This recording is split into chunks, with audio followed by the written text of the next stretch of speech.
మన యొక్క విచారణ గురువులు రెవరెండ్ ఫాదర్ మాథ్యూ సాములు వారు ఉన్నారు. మరి ఫాదర్ గారు కూడా వచ్చి వాక్యాన్ని బోధించవలసిందిగా ఈ కుటుంబ సభ్యుల తరపున మీ అందరి తరపున కూడా ప్రేమతో ఆహ్వానిస్తూ ఉన్నాం. పితాపుత్ర పవిత్రాత్మ నామమున కృపా సత్య సంపూర్ణ సర్వేశ్వర నీ పరిశుద్ధ నామన స్తుతిస్తోత్రం దేవా. సురేష్ వాణి వారి కుటుంబంలో జరిగిన అనేకమైన ఇబ్బందులు ఇక్కట్ల మధ్యలో విశ్వాసం కోల్పోకుండా నీ వారిని నడిపించినందుకు నీకు కృతజ్ఞత తెలియజేస్తున్నాం. ఈ సంవత్సరం తను దీక్షను ప్రారంభించి నీతో పాటు మమేకమై ఏకమై జీవించడానికి ప్రయత్నం చేస్తుండగా వారిని వారి కుటుంబాన్ని దీవించి ఆశీర్వదించి ప్రభువు వారి బిడ్డలను దీవించి ఆశీర్వదించమని ఈ ఇంటి గృహం చుట్టూ నీ అగ్నిగంజలు వేసి సర్వదా సంరక్షణ దయచేస్తూ మేము వినబోయే విషయాలు మాకు తోడై ఉండి మమ్మల్ని నడిపించమని ప్రార్థిస్తున్నాం. ఈ మనమనుంటి మానవుడైన క్రీస్తు ద్వారా మనవి చేయుచున్నాము. ఆమేన్. మీరందరం నేను ప్రశ్నలు అడిగే స్వభావం ఉంది నాకు. ఎక్కడికి వెళ్ళినా ప్రశ్న అడుగుతాం. మీరందరం క్రైస్తవులేనా? ఏమనుకోవద్దు. క్రైస్తవులు కాని వాళ్ళు ఎవరైనా ఉన్నారా? అందరం క్రైస్తవులేనా? అందరం క్రైస్తవులేనా? ఏమనుకోవద్దు. నేను ఏం ఉద్దేశం అంటే నాకు అందరూ తెలియదు, చాలా కొత్త వాళ్ళు ఉన్నారు, కొత్తగా ఉన్నవాళ్ళు. నా సంఘం అయితే నాకు తెలుసు. అదే అందరూ క్రైస్తవులేనా? ఈరోజు ఉదయం మీరందరూ మీ దేవాలయానికి వెళ్ళి ఉంటారు, వాక్యం విని ఉంటారు. విన్నారా? మళ్ళీ ఇప్పుడెందుకు వాక్యం? ముగ్గురు ఇప్పుడు మాట్లాడారు. గుర్తుందా? నేనేం చెప్పాను నాకు తెలుసు. నా సంఘాన్ని నేను అడగట్లేదు, మిమ్మల్ని అందరి ముందు అవమానించడం ఇష్టం లేదు. వేరే సంఘంలో నుంచి ఉన్నవాళ్ళు మీరేం విన్నారు గుర్తుందా? Praise the lord.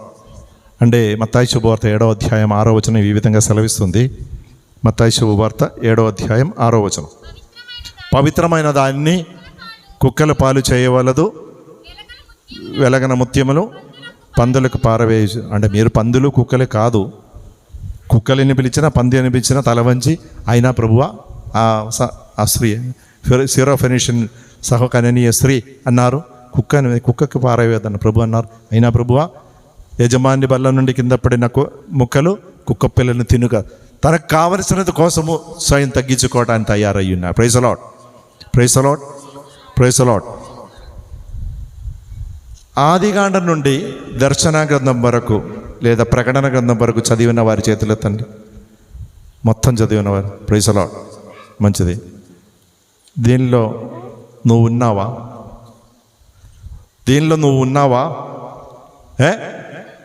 బైబిల్లో నువ్వు ఉన్నావా? Praise the lord. ఆదికాండం నుండి దర్శన గ్రంథం వరకు ప్రకటన గ్రంథం వరకు చదివితే దానిలో నీవు కనపడి నీ జీవితం ఆమోస గ్రంథం 7వ అధ్యాయం 7వ వచనం. ఆమోస గ్రంథం 7వ అధ్యాయం 7వ వచనం, ప్రభువు నాకు మరి యొక్క దర్శనం ఇచ్చెను.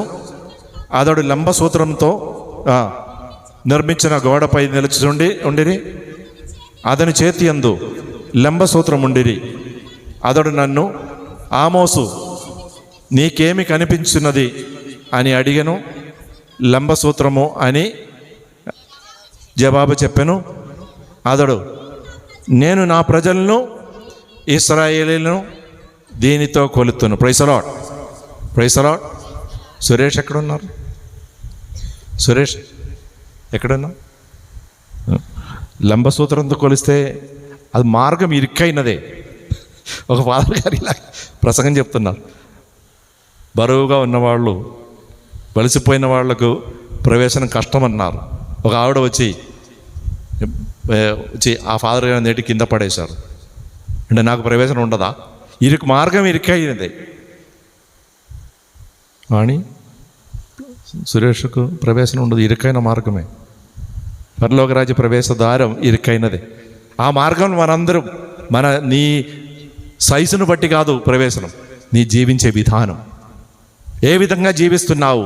నీవి ఈ లంబసూత్రం పట్టుకొని అనునిత్యం నిన్ను పరిశీలిస్తూ ఉండాలి. నీవు ఎక్కడ ఉన్నావు అని ఆదికాండంలో 3వ అధ్యాయం 9వ వచనంలో దేవుడు అడుగుతున్నారు. కానీ దేవుడైన యావే నరుని బయటకు పిలిచి, ఓయి నీ ఎక్కడ ఉండివి? ఎక్కడ ఉన్నావు? ఈ ప్రశ్న పదే పదే అడుగుతూ ఉండాలి మనం. నేను ఎక్కడ ఉన్నాను? ఎక్కడ ఉండాలి? ఉండవలసిన స్థలం ఎక్కడ? ఆ స్థలంలో ఉండే నీకు ఆనందం దొరుకుతుంది. వేరెక్కడ దొరకదు. ఒకే ఒక చోట్ల ఆనందం దొరికేది. అదెక్కడది? తండ్రి ఇంట్లో మాత్రమే ఆనందం.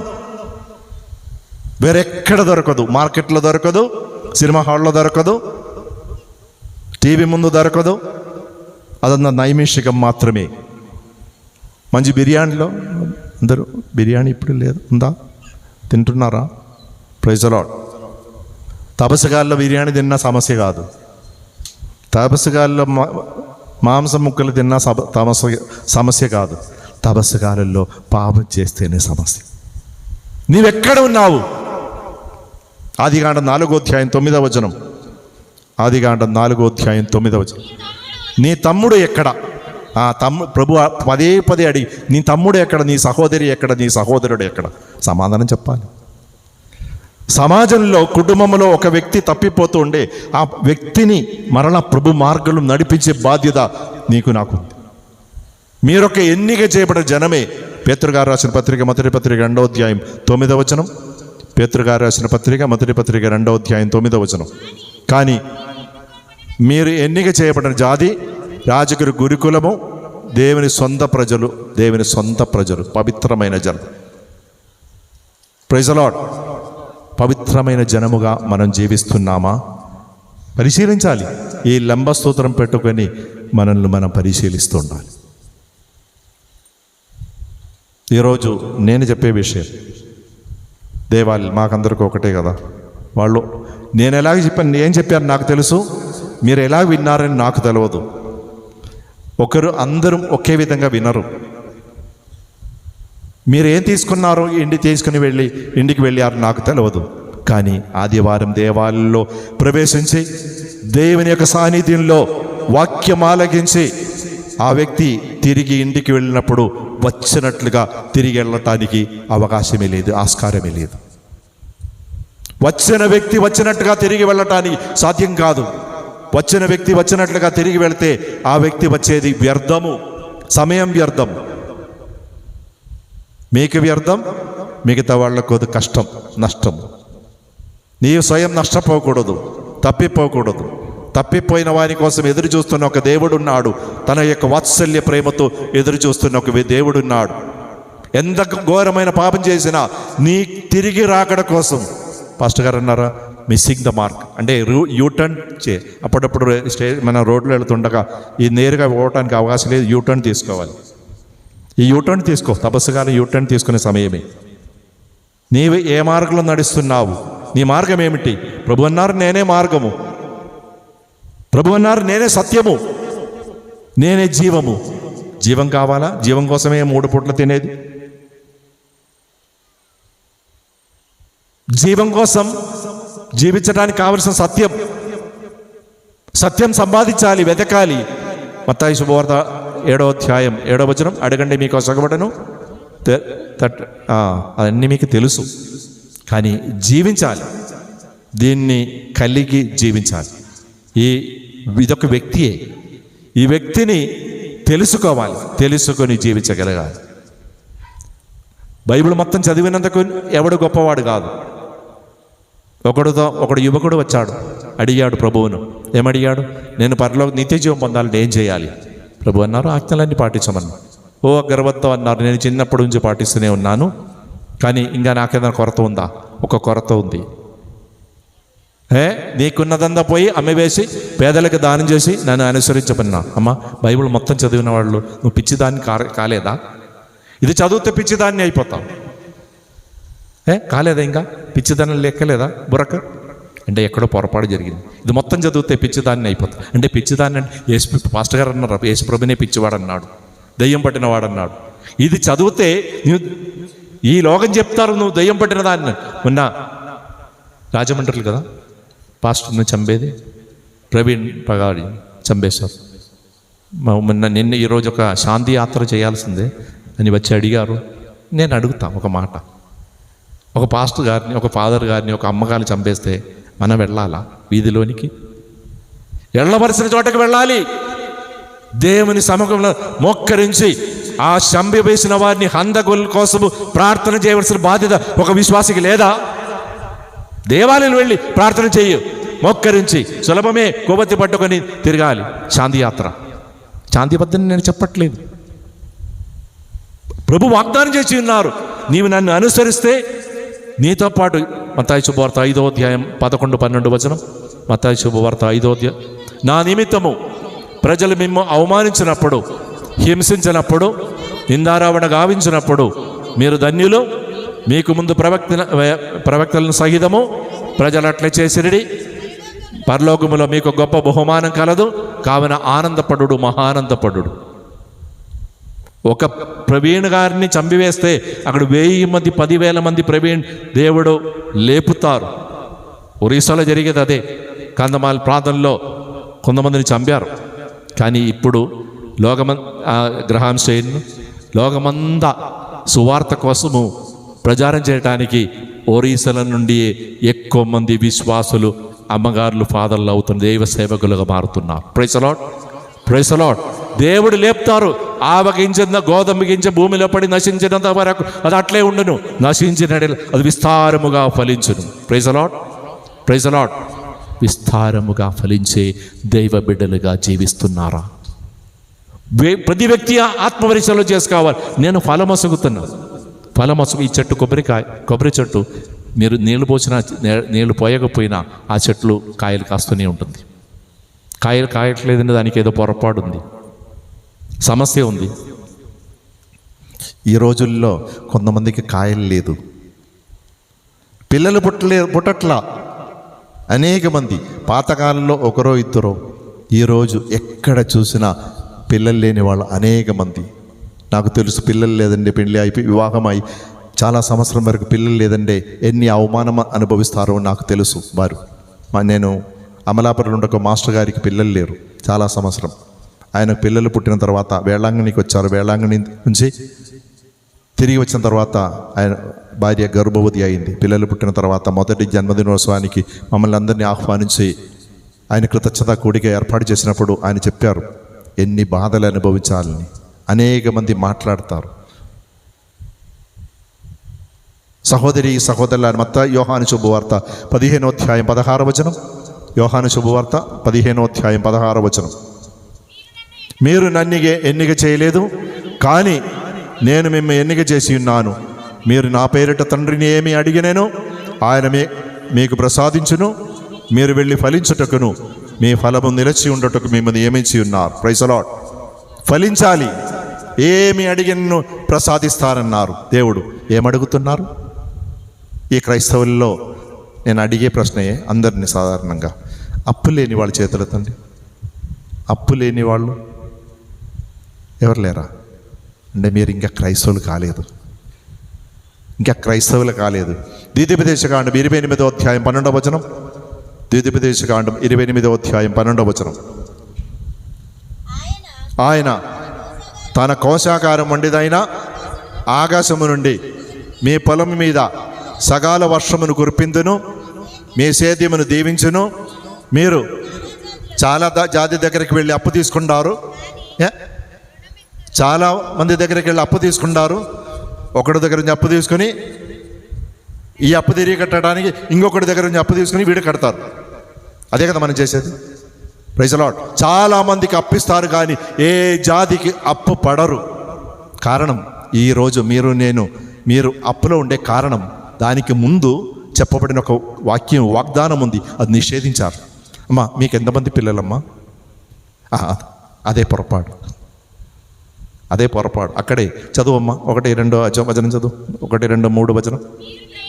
మీరు ప్రభు అయిన ఆ పూర్తిగల విధేయులు కండు ఈనాడు నేను మీకు విధించిన ప్రభు ఆజ్ఞలను తూచ తప్పకుండా పాటింపుడు. అప్పుడు యావే మిమ్ము ఈ భూమి మీద జాతుల అన్నిటికంటే అధికులను చేయును. మీరు ప్రభువును లొంగి ఉందిరేని ఈ క్రింది దీవెనలల్లా మీ మీదకు దిగి వచ్చును. ప్రభు మీ నగరమును మీ పొలములను దీవించును. అతడు మిమ్మల్ని దీవించి మీకు ఎంతమంది ఇద్దరు ఇస్తానన్నారా? మేము 13, అమ్మ 15 మందిని ప్రసవించారు. ప్రసవం 100 ఇంట్లోనే. నా నాన్నకు ఫ్రెండ్స్ డాక్టర్లు ఉన్నారు, వాళ్ళ ఇంటికి వచ్చి ఆపరేషన్ చేసి, ఆపరేషన్ లేదు, మామూలు డెలివరీ.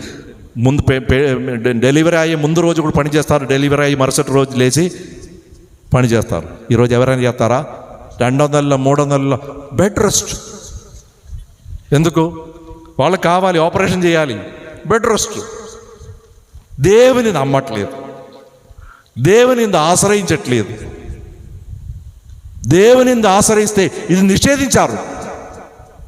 ఈరోజు ఎక్కువ మందిని కనమని నేను చెప్పట్లా, కానీ ఈరోజు కూడా 9 మంది పిల్లలు, 16 మంది పిల్లలు ఉన్న వాళ్ళు ఉన్నారు. ఈరోజు నాకు తెలుసు, కొన్ని సంవత్సరాల కిందట నా అక్క 5-6 పిల్లల్ని వేసుకుని బస్సులో వెళుతుండగా, తన ఇంటికి వెళుతుండగా, భర్త ఇంటికి వెళుతుండగా వెనక ఉన్న వాళ్ళు హేళన చేసే, ఇంకా ఆపలేదా?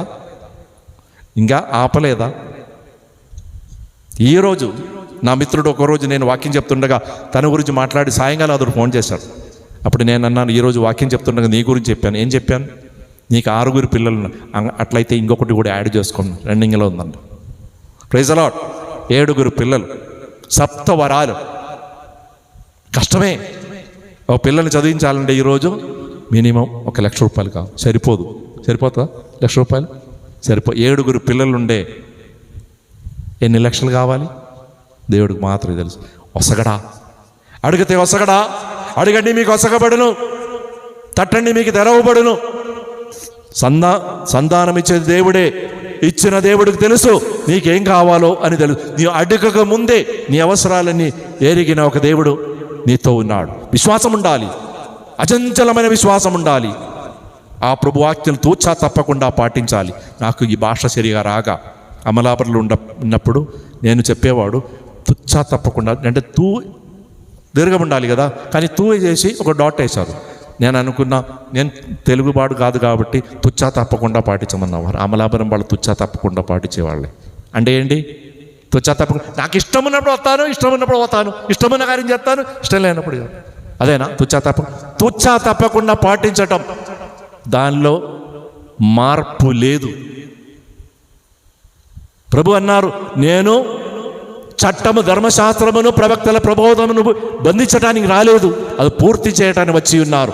కల్వరి కొండల్లో బలి అర్పిస్తూ ఆయన ఆ చట్టమును పూర్తి చేసి ఉన్నారు. ఆ చట్టమును పాటించవలసిన బాధ్యత నీదే. కనుక సహోదర సహోదరి, ఆనందం కోసం ఎక్కడ వెతకవద్దు. ఆనందం దొరికేది తండ్రి ఇంట్లో మాత్రమే. ఎక్కువ చెప్పట్లేదు. అందరూ ఆకలిగా ఉన్నారా? నేను అడిగేది ఈ ఆకలి గురించి కాదు. ఈ ఆకలి తప్పన కలిగి జీవించాలి, కంకణం కట్టుకొని జీవించాలి. తోమసు వారితో అన్నారు ఉత్థానమైన తర్వాత, మేము ప్రభువుని చూచినాం. లేదు, నేను ఆయన చూసి ఆయన చీళ్ళగండలో నా వేలు పెట్టి ఆయన పక్కన నేను చేయి ఉంచినే తప్ప నేను విశ్వసించనన్నారు. తోమ ఉండగా ప్రభు వచ్చి నిలబడ్డారు. తోమ ఇట్రా, నీవు అవిశ్వాసిగా విశ్వాసి ఉండు, వేలు పెట్టు, నీ చేయి పెట్టి చూసు, అనుభవించు. కంగడం కట్టుకొని మనం జీవించగలగాలి. ఆ ప్రభువుని నేను చూడాలి. నన్ను పిలిచిన వాడు సత్యవంతుడైన, నీతిమంతుడైన, ప్రకాశమైన ఆ దేవుని నేను చూడాలి. కంగడం కట్టుకుంటే ఆయన నీకు దర్శనమొసగుతారు. ఎందుకు? ఆ మార్గంలో నడవటానికి, సత్య మార్గంలో నడవటానికి. సత్యం తెలుసుకున్న మాత్రాన ఎవడు రక్షింపబడరు. సత్యం తెలుసుకొని దాన్ని అండ్లు పట్టుకొని జీవించగలిగే విశ్వాసం ఉండాలి, ధైర్యం ఉండాలి. కనుక ఒక సత్యం తెలుసుకో, ఆనందం ఆ ఇంటిలో మాత్రమే దొరుకును. భక్తులు పాడుతున్నారు కదా, ఆనందం నీలోనే, ఆధారం నీవేగా, ఆశ్రయం నీలోనే నా యేసయ్యా, స్తోత్రార్హుడా. ఆనందం నీలోనే, ఆధారం నీవేగా, ఆశ్రయం నీలోనే నా యేసయ్యా, స్తోత్రార్హుడా. Praise the lord, praise the Lord. తప్పిపోయిన కుమారుడు పంది కంటే దిగజారిన అవస్థ వచ్చినప్పుడు తెలుసుకున్నారు, నా ఇంటిలో అనేక మంది పనివారు సంపుష్టిగా సమృద్ధిగా భోజనం చేస్తున్నారు, నేను ఇక్కడ ఆకలితో అలమడిస్తున్నాను. కనుక నేను తిరిగి వెళ్ళి తండ్రి యొద్దకు వెళ్ళి, తండ్రి, నానా, నీకును పరలోకమునకు వ్యతిరేకంగా నేను పాపం చేసి ఉన్నాను, ఇక మీదట నీ కుమారుడిని అనిపించుకున్న దగను నీ పనివారిలో ఒకనిగా నన్ను పరిగణించు. పరిగెత్తి వెళ్ళారు. తండ్రి అతను చూడగానే, దూరం చూడగానే తండ్రి పరిగెత్తి వెళ్ళి అతని కౌగిలించుకొని ముద్దు పెట్టి అతనికి కొత్త వస్త్రం ఒసగి, నూతన వస్త్రం ఒసగి, మేలైన వస్త్రం ఒసగి, వంగురం ఒసగి, చెప్పలు తొడిగించి అతను తన కుమారుడుగా మరలా స్వీకరించి ఉన్నా. పాపం చేసినందు వాళ్ళని కాదు సహోదర సహోదరి, దేవుడు సొక్కు తన ఆనందం కోల్పోయేది పాపము ఒప్పుకోకపోవటం వల్ల. నేనేం పాపం చేశాను? పాప సంకీర్తనం కత్తోలిక క్రైస్తవులకు పాప సంకీర్తనం అనే ఒక గుడారం ఉంది. ఆ గుడారంలో ప్రవేశించి నీవు పాపమును ఒప్పుకోవాలి. దేవుని ముందు ఒప్పుకొని దేవుని యొక్క ఆనందం, దేవుడు సొక్కుతున్న ఆనందం అనుభవించాలి. అక్కడ మాత్రమే నీకు దొరుకు, వేరే ఎక్కడ నీకు దొరకదు. ఈ ఆనందం కోసం వెతుకుతూ జీవించగలగాలి. కనుక ఈరోజు ఈ కుటుంబం కోసం ప్రార్థిస్తూ ఉండగా, ఈ కుటుంబం ఎల్లప్పుడూ నువ్వు ఆనందించి, ఏ సమయంలో అయినా అది కష్టం వచ్చిన, బాధలు వచ్చిన, ఇక్కట్లు వచ్చిన, ఇబ్బందులు వచ్చిన, సమస్యలు వచ్చిన, రోగం వచ్చిన, దేవుని అందు ఆశ్రయించి ఆనందించే ఒక బిడ్డలుగా, కుటుంబముగా ఈ కుటుంబం మారాలని ప్రార్థిస్తున్నాం. మనమందరం ఈ కుటుంబం కోసం మాత్రం ఆ దేవుని అందు ఆశ్రయించి ఆయనకు సాక్ష్యం అసగగలగా. Praise the lord, praise the Lord. మీరందరూ విశ్వాసాలు అన్నారు. ఒక మాట అడుగుతాం, ఏమనుకోవద్దు. మీరు బూతులాడతారా? అస్సలు. Praise the lord. మిమ్మల్ని ఎవరైనా దారిలో ఆదివారం ఆరాధన ముగించి ఇంటికి వెళుతుండగా ఎవరు బండ బూతులతో తిడితే మీరు ఏం చేస్తారు? ఏమంటారు? తిరిగి తిడతారా?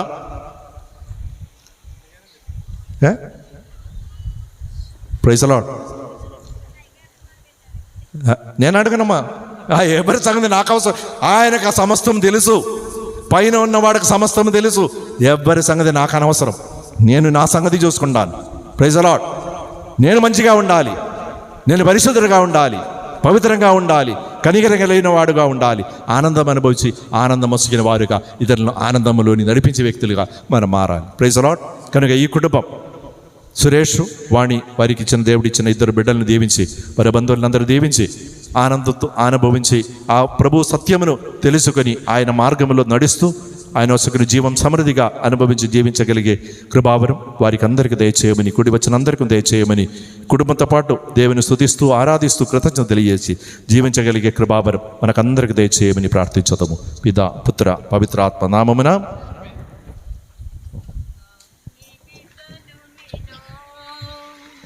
అబ్బా నీ బిడ్డను నేను, అబ్బా నీ బిడ్డను నేను, అబ్బా నీ బిడ్డను నేను, నీ దివ్య రక్తముతో వెల్లడిచి కొనబడిన బిడ్డను నేను, నీ దివ్య రక్తముతో వెల్లడిచి కొనబడిన బిడ్డను నేను, నీదు దివ్యాత్మలు నా చిన్ని హృదిని మోసుకొని జీవించు బిడ్డను నేను, నీదు దివ్యాత్మలు నా చిన్ని హృదిని మోసుకొని జీవించు బిడ్డను నేను.